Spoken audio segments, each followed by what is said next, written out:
Hello everyone and welcome to the next lecture. पिछली class में हम लोगों ने देखा था कि जो वेरिएशंस होती हैं या जो डिफरेंसेस होते हैं between cash book and passbook वो क्या होते हैं।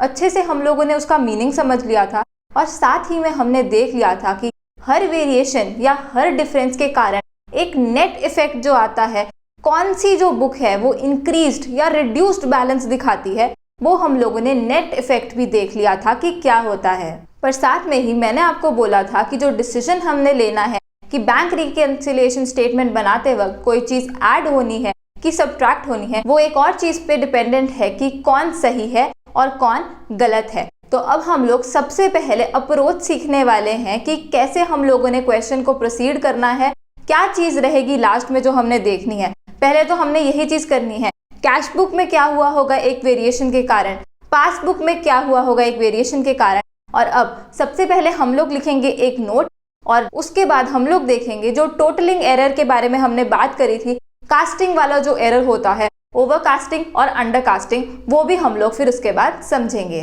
तो शुरू करते हैं इस लेक्चर को सबसे पहले वो नोट लिखकर।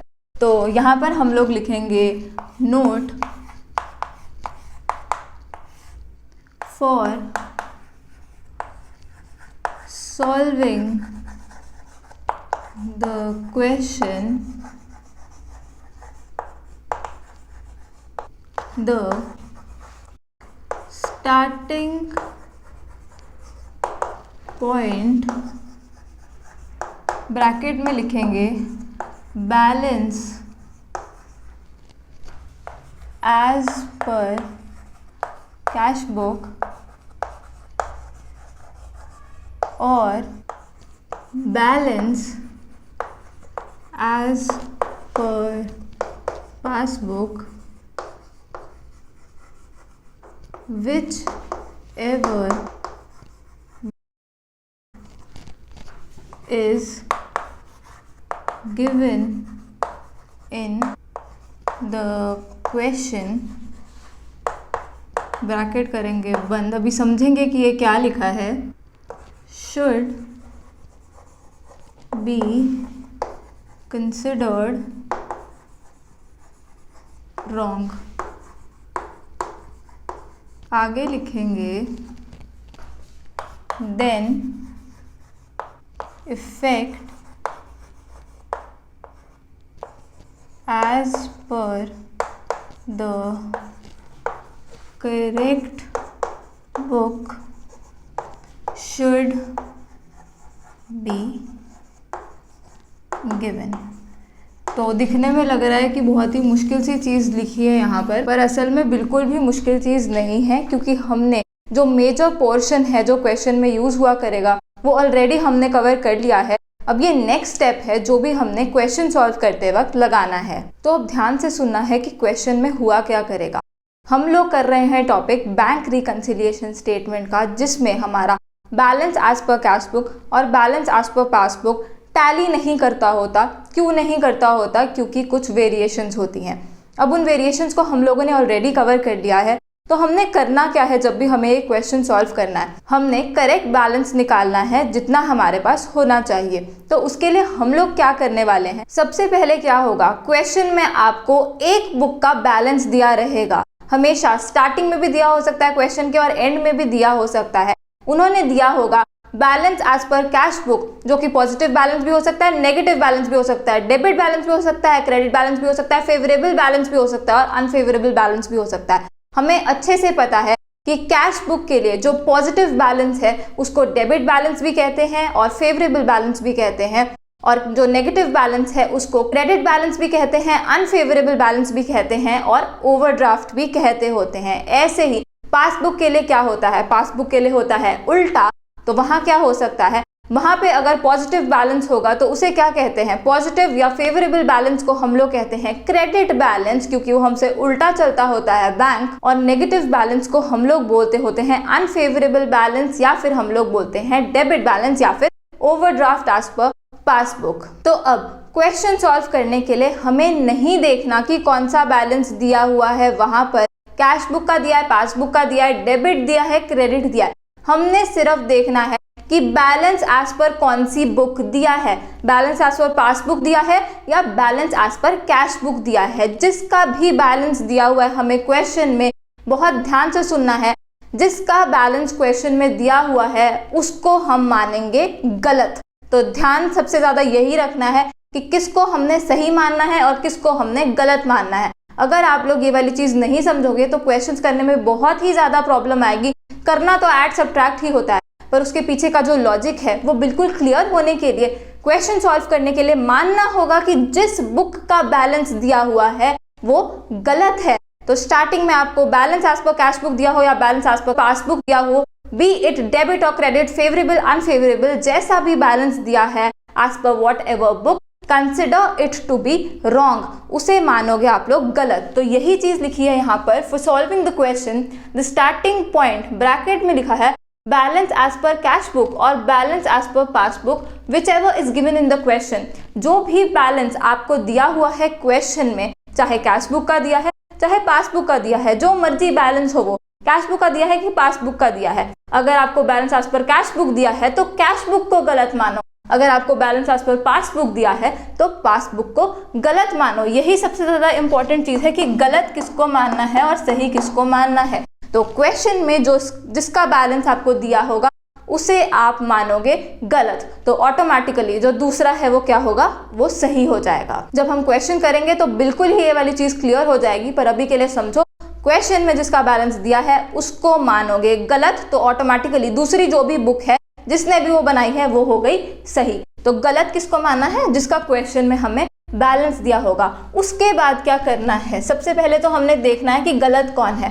तो गलत वो है जिसका बैलेंस हमें क्वेश्चन में दिया रहेगा। उसके बाद या फिर स्टार्टिंग में जो भी हमें बैलेंस दिया हुआ है as per whatever book, वो है गलत। उसके बाद then effect as per the correct book should be given. उसके बाद जो इफेक्ट होगा वो करेक्ट बुक, जो भी दूसरी बुक है जो कि गलत नहीं है, उसके हिसाब से हमने इफेक्ट देना है। क्योंकि होता क्या है, बैंक रिकंसिलिएशन स्टेटमेंट बनाते वक्त हम लोग स्टार्ट करते हैं balance as per whatever book से, तो जो भी गलत है उसके बैलेंस से तो हम स्टार्ट करते हैं।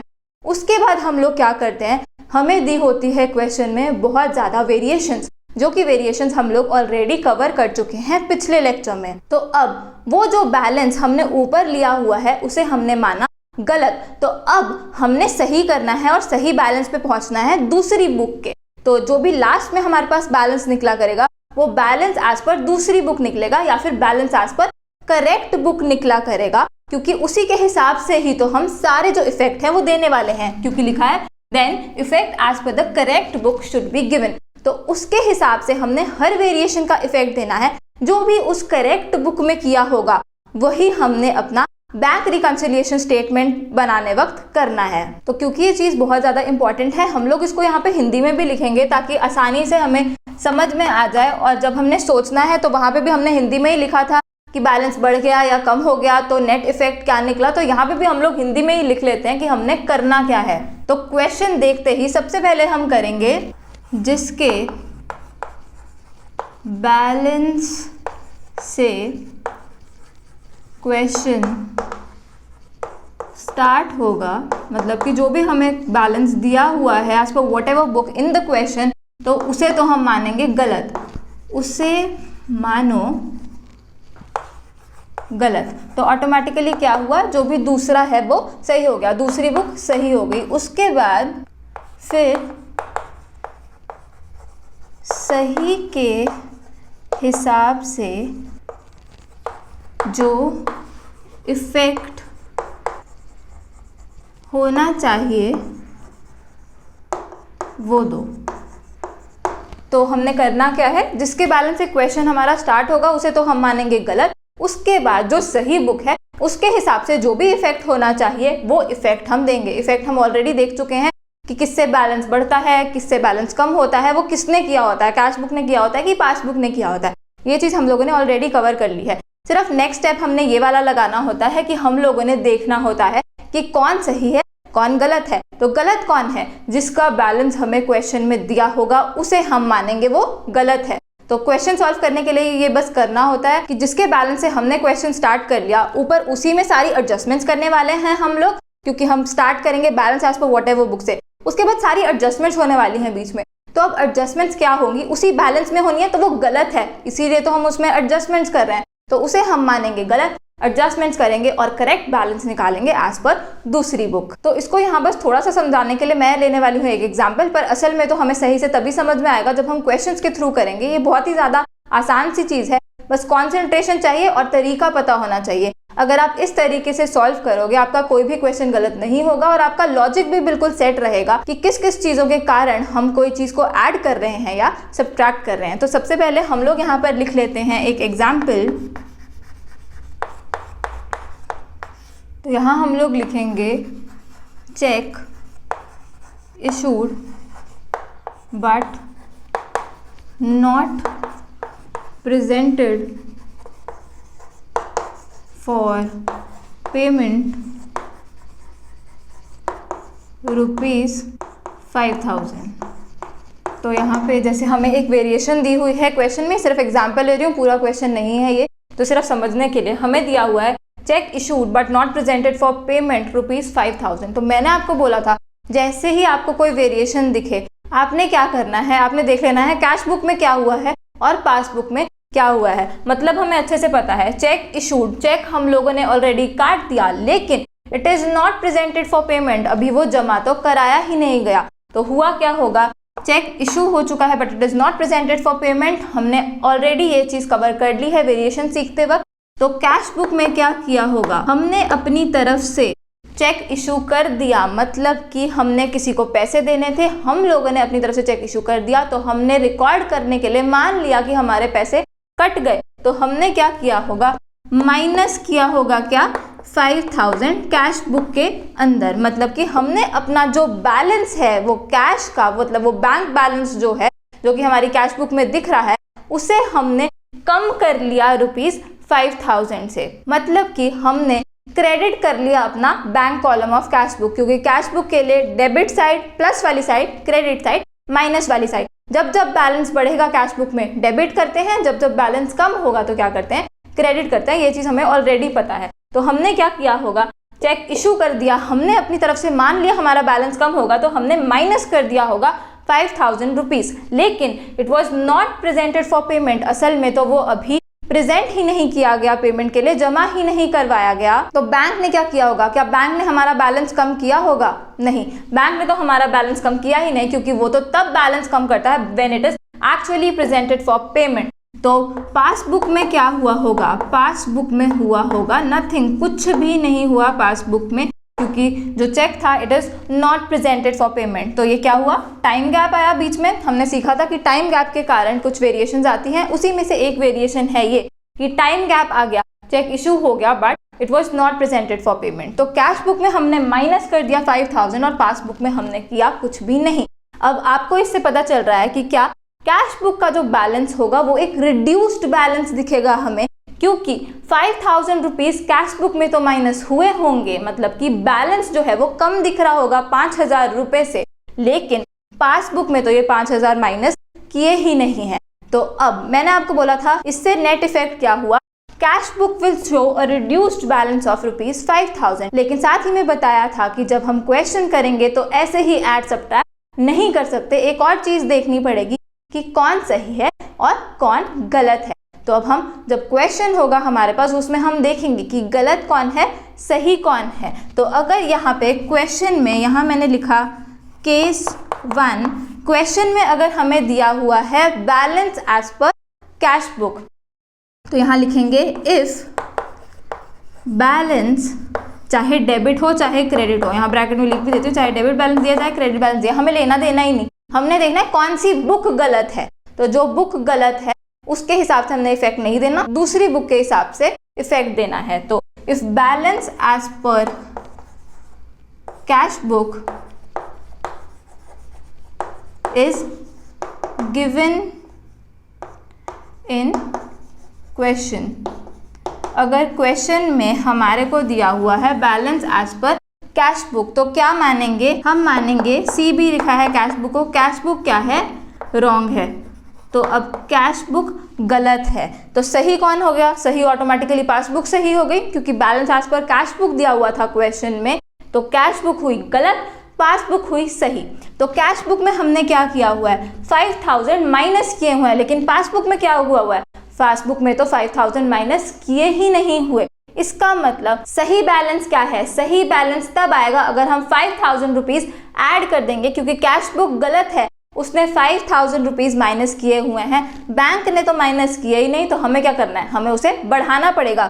तो नेट इफेक्ट क्या देंगे हम क्वेश्चन में, जब हम बैंक रिकंसिलिएशन स्टेटमेंट बनाएंगे, नेट इफेक्ट हमारे पास आएगा ये पूरा सब कुछ सोचकर कि एक्चुअल में हुआ क्या था, कैश बुक में क्या हुआ, पासबुक में क्या हुआ, फिर हमने देखा कि सही कौन है गलत कौन है। तो क्वेश्चन में हमें दिया हुआ था balance as per cash book, तो कैश बुक वाला बैलेंस दिया हुआ था, तो कैश बुक क्या हो गई, गलत हो गई। कैश बुक गलत है, उसने गलत माइनस किया हुआ है ये 5000, वो माइनस नहीं होना चाहिए था, तो क्या करेंगे, ऐड बैक कर देंगे 5000 ताकि सही बैलेंस आ जाए। तो नेट इफेक्ट क्या होगा, नेट इफेक्ट होगा प्लस 5000। तो ये होता है, ऐसे हम नेट इफेक्ट निकालते हैं जब हम क्वेश्चन करेंगे, उसमें हमें सब कुछ देखना पड़ेगा कि सही कौन है गलत कौन है, जो गलत है उसका इफेक्ट हटा दो, जो सही है उसका इफेक्ट दो। तो एक वेरिएशन को देख के आपको पता होना चाहिए कैश बुक में क्या हुआ, पासबुक में क्या हुआ, फिर जो सही है उसके हिसाब से हम लोग इफेक्ट देंगे, और यही लास्ट स्टेप रहता है क्वेश्चन करने का। ऐसे ही करके सारी वेरिएशंस को हमने प्रोसीड करना होता है, सारी वेरिएशंस का हम लोग एक इफेक्ट देते हैं, या ऐड होती है वो या सबट्रैक्ट हो जाती है, और उससे हमें ट्रू बैलेंस निकल जाता होता है ऑफ द अदर बुक। तो अब केस 1 तो ये हो गया अगर हमें क्वेश्चन में दिया होता balance as per cash book. लेकिन केस 2 लिखते हैं, अगर हमें क्वेश्चन में दिया हो if balance as per passbook, फिर से ये बैलेंस क्या हो सकता है, यहाँ लिख रहे हो ये डेबिट हो चाहे क्रेडिट हो, कुछ लेना देना ही नहीं हमें, ये डेबिट हो क्रेडिट हो, अभी के लिए कुछ लेना देना नहीं है ये देखने के लिए कि सही कौन है और गलत कौन है। आगे तो ऑब्वियसली हमें लेना देना है, हमें देखना पड़ेगा कौन सा बैलेंस दिया हुआ है, लेकिन ये देखने के लिए कि कौन सी बुक सही है कौन सी बुक गलत है, उसमें सिर्फ हमें बुक का नाम ही देखना है, हमें ये नहीं देखना कौन सा बैलेंस दिया हुआ है, डेबिट दिया है कि क्रेडिट दिया है। तो if balance as per passbook is given in the question, तो क्या होगा, अब हमें क्वेश्चन में दिया हुआ है बैलेंस एज पर पासबुक, तो गलत कौन हुआ, पासबुक गलत हुई, तो यहाँ लिखा PB, इस केस में पासबुक हो गई गलत, पासबुक इज रॉन्ग। तो अब क्या होगा, अब पासबुक ने तो इसके कारण कुछ भी नहीं किया हुआ, पासबुक ने किया हुआ कुछ भी नहीं, पर पासबुक गलत है, सही कौन है, सही है कैश बुक। कैश बुक में क्या किया हुआ है, 5000 से बैलेंस कम किया हुआ है, पासबुक का एक इंक्रीज्ड बैलेंस दिख रहा है 5000 से, लेकिन कैश बुक ने तो 5000 माइनस किए हुए हैं। कैश बुक सही है पासबुक गलत है, तो जो कैश बुक ने किया है वो हम करेंगे, एक्चुअल में बैलेंस 5000 रुपीज से कम होना चाहिए, तो जो नेट इफेक्ट रहेगा अगर पासबुक गलत है तो वो नेट इफेक्ट होगा, हमें भी माइनस करने पड़ेंगे 5000 रुपीज़, क्योंकि कैश बुक सही है उसने 5000 रुपीज़ माइनस किए हुए हैं, तो हम भी माइनस करेंगे, तो माइनस होंगे क्या 5000 रुपीज़। तो अगर कोई भी इसको रटना चाहता है कि हम लोग रट लेंगे कि अगर ये वाली ट्रांजैक्शन दी हुई है, ये वाली वेरिएशन दी हुई है, तो हमने ऐड ही करना है या हमने माइनस ही करना है, और या ये भी याद कर ले कि कैश बुक दिया है कि पासबुक दिया है, ये बिल्कुल भी सही तरीका नहीं है। कई बच्चे करते हैं ऐसा कि पूरा याद कर लेते हैं, क्रैम किया होता है उन्होंने कि balance as per whatever book, कौन सी बुक का दिया हुआ है, कैश बुक की पासबुक, साथ ही में कौन सी एडजस्टमेंट दी हुई है, उसको पक्का ही ऐड करना, उसको पक्का ही माइनस करना है। ये बिल्कुल गलत तरीका है, इससे आपको लॉजिक तो कुछ भी नहीं पता चल रहा, ना आपको पता चल रहा है कि इस टॉपिक में हो क्या रहा है।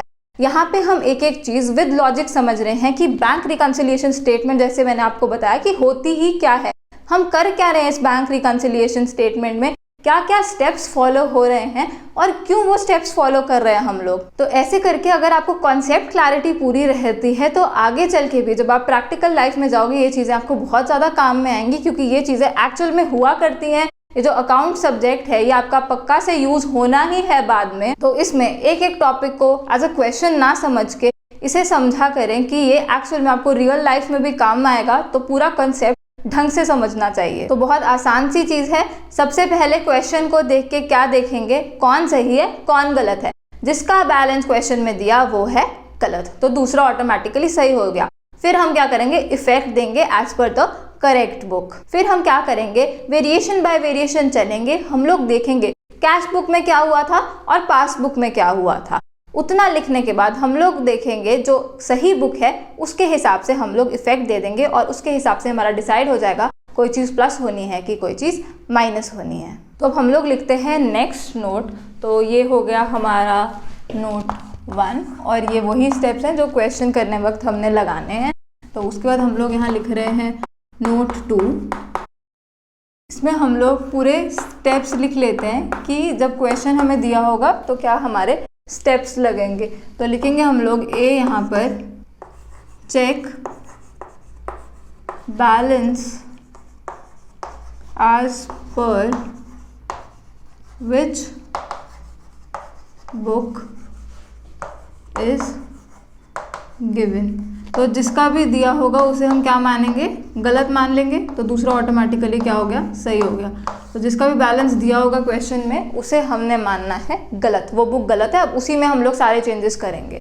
उसके बाद हम लोग क्या करेंगे, फॉर एवरी वेरिएशन या फिर डिफरेंस जो भी हमें क्वेश्चन में दिए रहेंगे, write down the effect given in cash book and passbook. हर एक वेरिएशन या हर एक डिफरेंस के लिए हम लोग पहले ही लिख लेंगे। ये सब हम वर्किंग नोट में करेंगे। वर्किंग नोट में हम लोग लिख लेंगे कि हर एक वेरिएशन के कारण कैश बुक में क्या इफेक्ट दिया है और पासबुक में क्या हुआ होगा, मतलब कि कैश बुक में क्या हुआ है और पासबुक में क्या हुआ है। उसके बाद हम लोग क्या करेंगे, then net effect as per the correct book will be given. Last में क्या करेंगे, जो भी नेट इफेक्ट आ रहा है एडिशन या subtraction as per the correct book, वो हम लोग दे देंगे। फिर जब सारी वेरिएशंस हमारी खत्म हो जाएंगे और सबका हमने नेट इफेक्ट दे दिया होगा, लास्ट में हमारे पास आ जाता है balance as per the correct book. हम लोग क्वेश्चन स्टार्ट करते हैं balance as per the wrong book से। उसके बाद हम लोग क्या करते हैं, वेरिएशंस का नेट इफेक्ट देते हैं और लास्ट में हमारे पास balance as per the correct book आ जाता है। तो अब हम लोग लिखेंगे next note, note number 3, take care regarding the date on which the bank reconciliation statement is being prepared। तो हम लोग ऐसा भी क्वेश्चन करेंगे जिसमें डेट के कारण भी फ़र्क पड़ जाता होता है कि क्या हमने इफेक्ट देना है रिलेटेड टू अमाउंट। तो हम लोगों ने ध्यान से पढ़ना है स्टार्टिंग में, जब हमें बैलेंस दिया होगा as per what ever book, वो किस डेट का है, किस डेट पे हम लोग ये बैंक रिकंसिलिएशन स्टेटमेंट बना रहे हैं, उस डेट का भी हम लोगों ने पूरा ध्यान रखना है। नेक्स्ट नोट लिखेंगे हम लोग, note 4, while doing questions positive values, मतलब कि ब्रैकेट में लिखेंगे amounts to be added will be written as it is and negative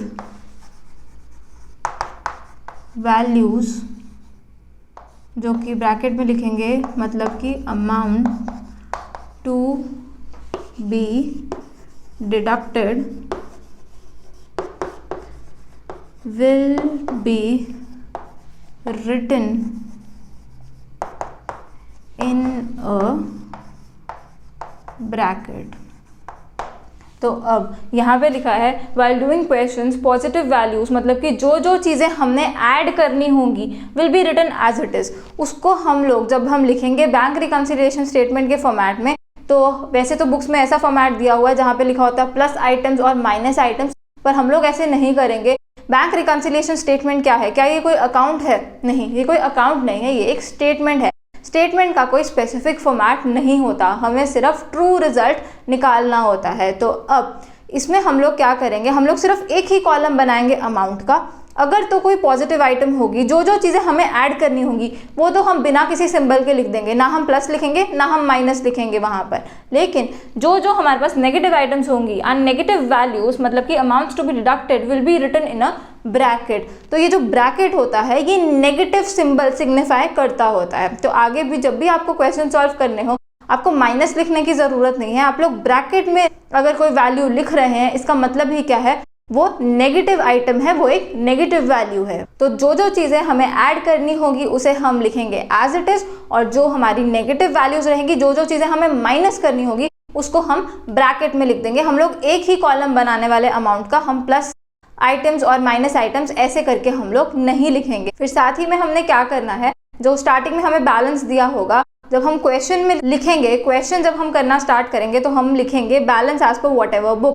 तो वो जब हम लिखेंगे तो हमें ध्यान रखना है, अगर तो डेबिट बैलेंस है कैश बुक का, वो पॉजिटिव बैलेंस है, ऐसे ही लिख दो। लेकिन अगर क्रेडिट बैलेंस है कैश बुक का, अनफेवरेबल बैलेंस है, ओवरड्राफ्ट है, कैसे लिखोगे? ब्रैकेट में लिखोगे। तो अब ये भी लिखेंगे हम लोग कि जब हमने स्टार्टिंग करनी है क्वेश्चन की balance as per whatever book, तो वो भी हमने ध्यान से लिखना है कि प्लस है कि माइनस है, मतलब कि पॉजिटिव बैलेंस है, नेगेटिव बैलेंस है, डेबिट बैलेंस है, क्रेडिट बैलेंस है, फेवरेबल बैलेंस है, अनफेवरेबल बैलेंस है। और उसके हिसाब से ही हमने, या तो अगर वो पॉजिटिव बैलेंस हुआ तो ऐसे ही लिखेंगे, और अगर नेगेटिव बैलेंस हुआ ब्रैकेट में लिखेंगे हम लोग। तो नोट लिखेंगे, note 5, care should be taken regarding what balance, bracket में लिखेंगे प्लस या माइनस, मतलब कि पॉजिटिव बैलेंस है कि नेगेटिव बैलेंस है, और डेबिट बैलेंस है या क्रेडिट बैलेंस है, या फिर फेवरेबल बैलेंस है या अनफेवरेबल बैलेंस हमें दिया हुआ है, is given in the question and amount should be written with the appropriate symbol, appropriate symbol। तो यहाँ लिखा है care should be taken regarding what balance, हमें कौन सा बैलेंस दिया है, पॉजिटिव बैलेंस दिया, नेगेटिव बैलेंस, डेबिट बैलेंस दिया, क्रेडिट बैलेंस दिया, फेवरेबल बैलेंस दिया, अनफेवरेबल बैलेंस दिया है क्वेश्चन में, and amount should be written with the appropriate symbol. अगर तो हमें पॉजिटिव बैलेंस दिया होगा, चाहे कैश बुक का चाहे पासबुक का, तो हम कोई भी सिंबल नहीं लगाएंगे, क्योंकि प्लस के लिए हमें कोई सिंबल लगाने की ज़रूरत नहीं है। लेकिन अगर हमें नेगेटिव बैलेंस दिया हुआ है कैश बुक का या पासबुक का, नाम हमें ऑलरेडी पता है कि पॉजिटिव बैलेंस के क्या क्या नाम होते हैं, और कैश बुक के लिए भी और पासबुक के लिए, और नेगेटिव बैलेंस के भी क्या क्या नाम होते हैं, पासबुक के भी और कैश बुक के भी। ये चीज़ हम लोग ऑलरेडी कवर कर चुके हैं। तो अगर नेगेटिव बैलेंस दिया होगा चाहे कैश बुक का चाहे पासबुक का, वो हम कैसे लिखेंगे? ब्रैकेट में लिखेंगे, क्योंकि वो नेगेटिव बैलेंस है। और लास्ट नोट लिखेंगे हम लोग, और उसके बाद हम लोग स्टार्ट करते हैं टोटलिंग। एरर जो होता है अंडरकास्टिंग ओवरकास्टिंग कि वो क्या होती है। तो नोट 6 लिखेंगे, remember that changes are taking place in the net balance. तो हमें क्वेश्चन करते वक्त ये ध्यान रखना है, ये जो सारे चेंजेस हम लोग कर रहे हैं ये किस में कर रहे हैं? नेट जो बैलेंस हमें दिख रहा है कैश बुक में या पासबुक में, what ever is given in the question, उस बैलेंस में जो नेट बैलेंस निकलता होता है, डिपॉजिट्स माइनस विड्रॉल्स करके इन केस ऑफ पासबुक, और रिसिप्ट्स माइनस पेमेंट्स करके in case of cash book, उस नेट बैलेंस में ये सारे चेंजेस हो रहे हैं। इतनी चीज़ें हमें ध्यान में रखनी होंगी ये क्वेश्चन करने के लिए, क्योंकि करना तो इसमें बहुत ही आसान सी चीज़ होती है, या प्लस करना है या माइनस करना है, लेकिन ये जो लॉजिक होता है पीछे का, ये बहुत ही कम लोगों को पता होता है। तो हम लोगों ने अब पूरा लॉजिक समझ लिया है, हमने साथ में लिख भी लिया है क्या क्या चीज़ों का हमें ध्यान रखना है क्वेश्चन करने वक्त। तो अब हम लोग स्टार्ट करेंगे पहले ओवरकास्टिंग और अंडरकास्टिंग का टॉपिक। तो सबसे पहले आप लोग इतना नोट डाउन करें,